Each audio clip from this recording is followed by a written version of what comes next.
Alright, making this video for a second time. Camera failed on me. Disappointing. Anyway, just bailed right in the middle of the video.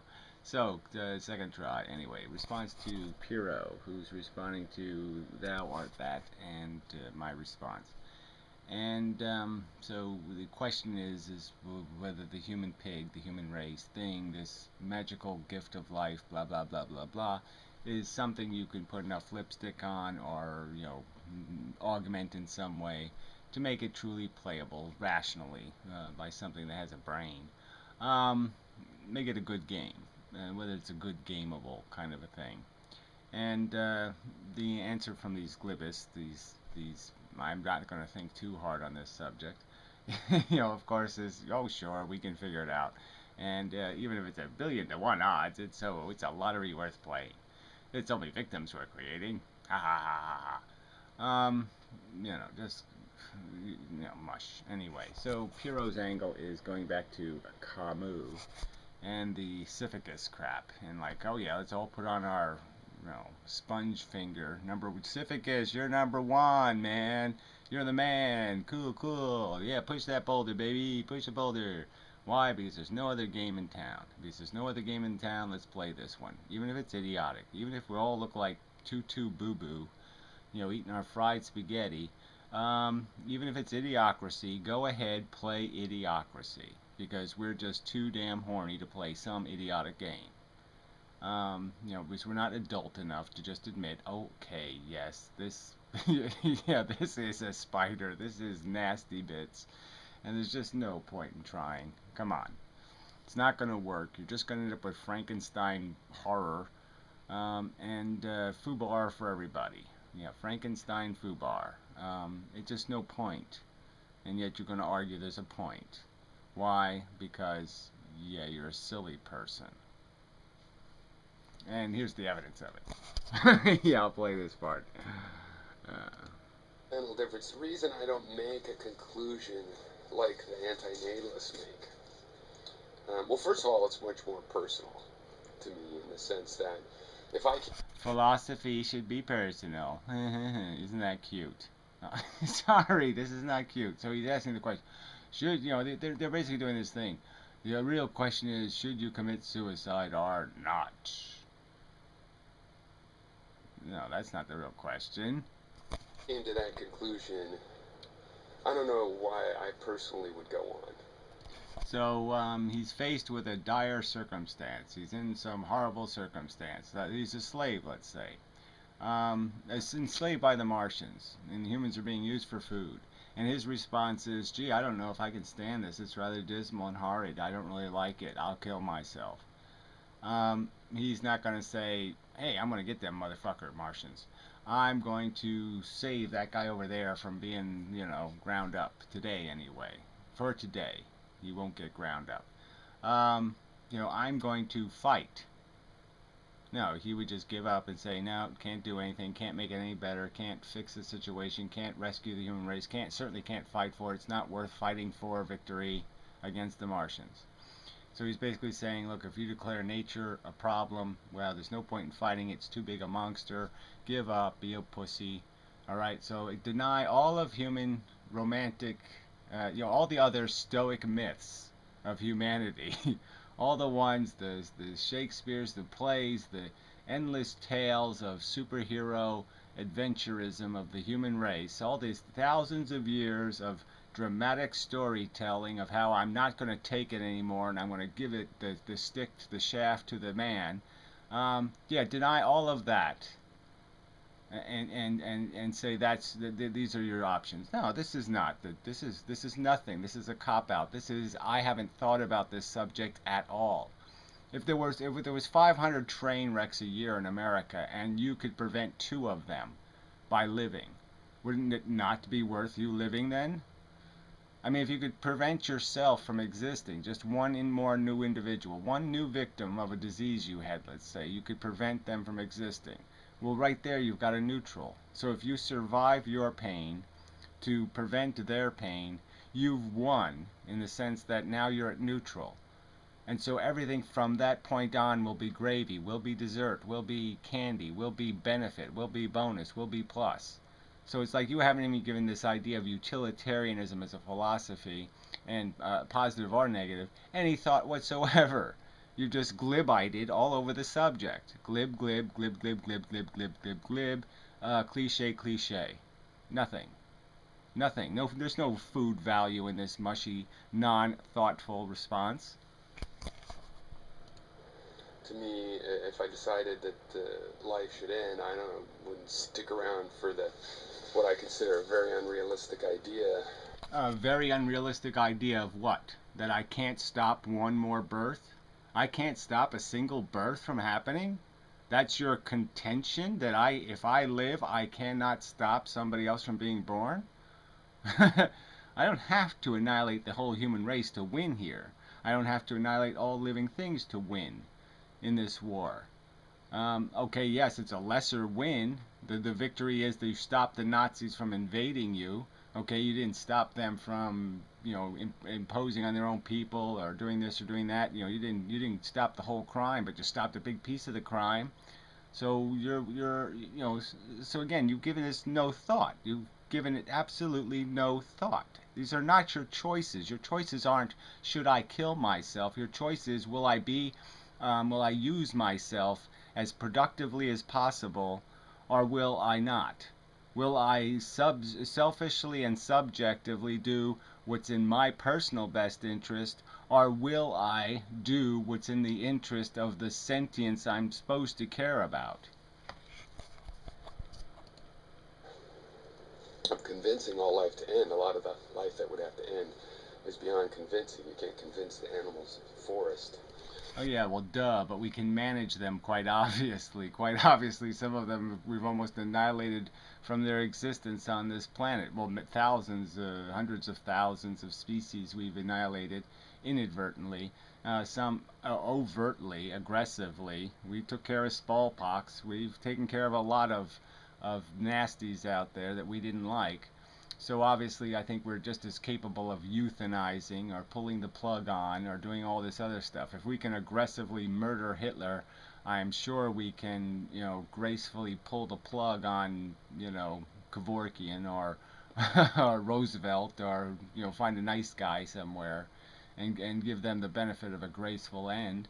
So that argument is fallacious and empty and vacant. It doesn't mean anything. We can't control anything. We can control absolutely everything, which is quite obvious. We're on the verge of changing the atmosphere into Venus's atmosphere. You're telling us we have no power? No, we have tremendous power. And again, to veil your side as being in this, we're the rugged fighters. When you can't even imagine what it is to be the person on the other side. You haven't even analyzed this battlefield at all, and yet you're pointing your kind of a wimpy coward. Oh, I don't want to be a coward. You don't. Those aren't your two choices.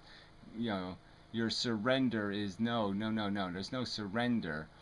There's an admission that the only way the war is going to get won is that we have to sacrifice something to do it.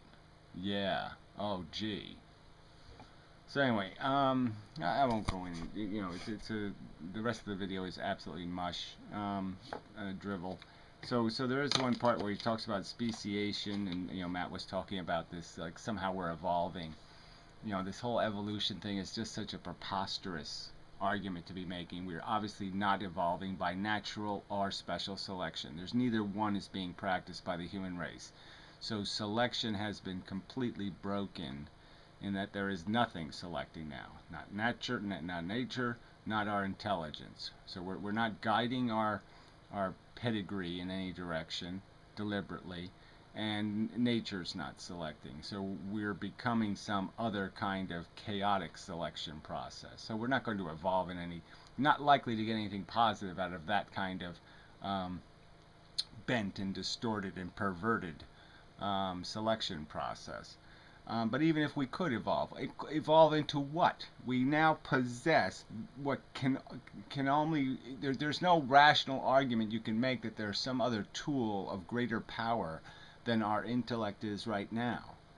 I mean, obviously we could have more data, we could have more raw facts, but the fact is we have invented the computer. Oh yes, you can make a faster computer, you can make a quieter computer, you can make a lot of things, a smaller computer, but it's a computer. We've climbed over the edge of the crevices. We're on the plateau of you can't do much better than this. All right, all you can do is add feathers and some color and some, you can tweak with the edges of it, but you've got the machine already. We don't need to evolve. Okay, the truth is that intelligence is going to get you in big trouble. So you're going to have to go back to being skanky boo-boo and eating fried spaghetti. You're going to have to go back to idiocracy because intelligence isn't going to be able to play your idiotic game. The smarter you get, the game isn't going to get better. The game isn't going to get more sensible. There's not going to be more reward in playing the game.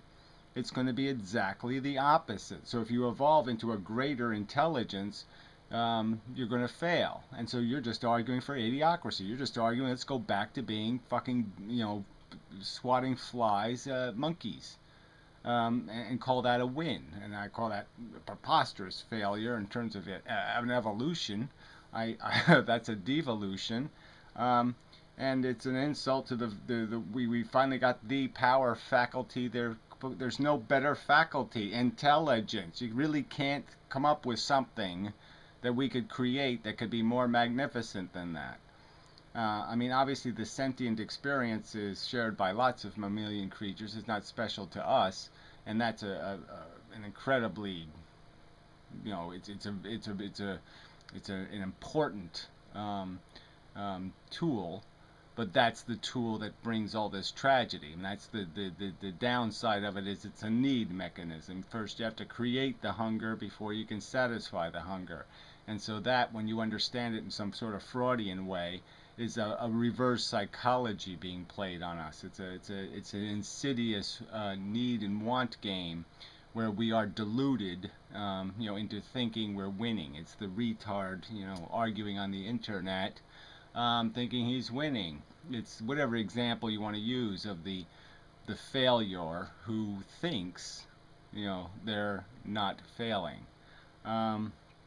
So I mean, we're already there. We're already across the finish line, so to speak, in terms of having the substance of the best you can get.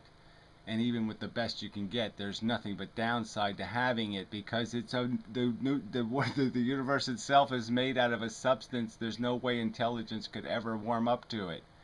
It is crap. And if you sit there and cuddle the crap, okay, your intelligence is going to know it's crap. It's going to see it for what it is. It's going to see the blood on it, and it's going to be, a little horrified. So this whole pretense that we have somewhere to evolve to. The only thing we can evolve into is Teletubby, is Stinky Boo Boo, is idiocracy. That's all all you can do is drive our evolution down. You can't drive it up, because the smarter you make us, the less playable the game is. And that's the nature of the game. Sisyphus makes less sense the more intelligent you get. Only, sorry, but imbeciles, okay, think something's purposeful for the sake of its purposefulness. Okay, you do it because, oh, you've done it in the past, so yeah, just keep doing it. Yeah, Sisyphus figured out that boulder pushing thing, so let's just keep doing it because he thought of it first. But yeah, let's just keep doing it because it's a good idea. That's what an idiot does. Something with a brain sits there and analyzes and saying, is there anything functional or productive to this? And they don't pretend that Sisyphus is free, that you're just pushing boulders in some kind of free universe where it's all free energy and it's all no friction and nobody dies of horrible diseases and nobody suffers intense pain. No one has to chew their own leg off in an earthquake or any of that crap happens. All right?